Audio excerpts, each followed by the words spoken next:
Inside Plan has presented about driving being essential to teenagers' lives, and that the GDL is improving the driving safety of teenagers is indeed sufficient, but what she has mentioned does not guarantee that teenagers will utilize the new safety additions to vehicles, nor does it guarantee teens won't be distracted and put themselves in danger while driving.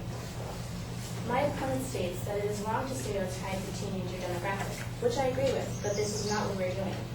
We want to protect the lives of teenagers as well as the lives of others. Teenagers are not the only age group that make mistakes on the highway, but they are more susceptible to making mistakes, and we want to put a stop to the risk of those mistakes being made. The graduating driver's licensing, or the GDL, has been implemented in the U.S. since 1996, according to IIHS.org. The GDL stages my opponent has stated are the following. The first stage requires new drivers to drive while being supervised. The second involves restrictions to hours and the number of passengers allowed in the vehicle. And the third is getting their actual license. These stages are the same as today as they were when the GDL began. Since they are the same today and teenagers still die from car crashes, something else needs to be done here besides the GDL.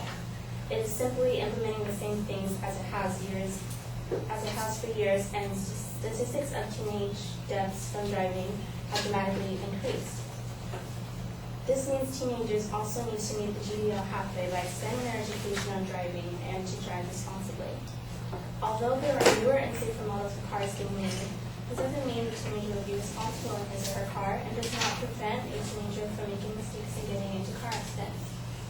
Most teenagers' mentalities do not change for the type of vehicle they are driving. There's still a matter of how skilled they are in driving and the distraction factors. As I previously stated, driving is an adult privilege and should be treated as such. If the driving age is raised to 18, there would be a large decrease of young lives lost, and the drivers would be more aware, prepared, and educated on the ins and outs of driving.